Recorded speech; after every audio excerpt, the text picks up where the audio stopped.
Good morning, Sales Academy people. Coming to you from the Bristol office today. Beautiful sunshine, beautiful few days resting, recuperating, catching up with some reading, something I always love to do. And I've treasured my self-development when it comes to reading for years. And that harps right the way back to when I was in detention at school, because I read a lot of books in the library and I probably learned more from those books than I did from humans. So I owed a lot to picking up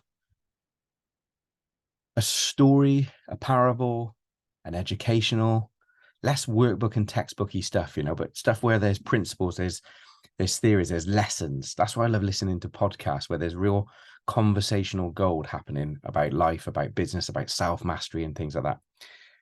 And I just wanted to come on quickly today to remind people we run a business called Sales Academy, right? We talk lots about business coaching, we talk about principles, about life, about bettering ourselves, about getting more time back and all that sort. So there's loads of business stuff and loads of sales stuff. But this little book, The Greatest Salesman in the World, OG Mandino, 111 pages. 111 pages, and it's like the size of my iPhone, right? So in terms of, it's like the mosquito effect, right? This book is one of the greatest sales books ever written. Don't just take my word for it. It's voted, right? One of the greatest sales books ever written. And it's a beautiful story of how to become an exceptional human being, about commitment, about the scrolls that this guy develops and has to learn and become a better person. And by becoming a better person, becomes a much better salesperson. It's not about tips, tricks, gimmicks. It's not about nailing people to the fucking floor, closing and all that sort of stuff.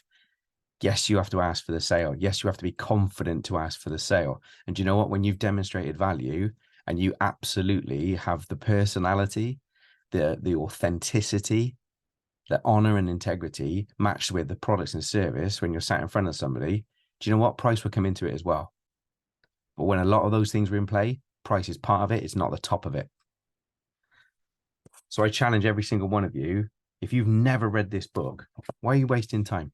Get on Amazon, get a copy of The Greatest Salesman in the World, enjoy it, read it, learn from it. Once you've finished it, pick up a highlighter, read it again, highlight bits that really stand out to you.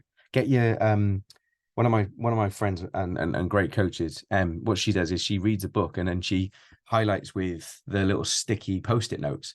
And if you pick up any of her books off a bookcase, it's literally like they're all from the top down, the sides and the bottom. She goes, and you can literally fan these things. There's hundreds of them through the book where she's highlighted lines and things that really stood out to her, that really landed, that actually she wants to learn those principles and embed them.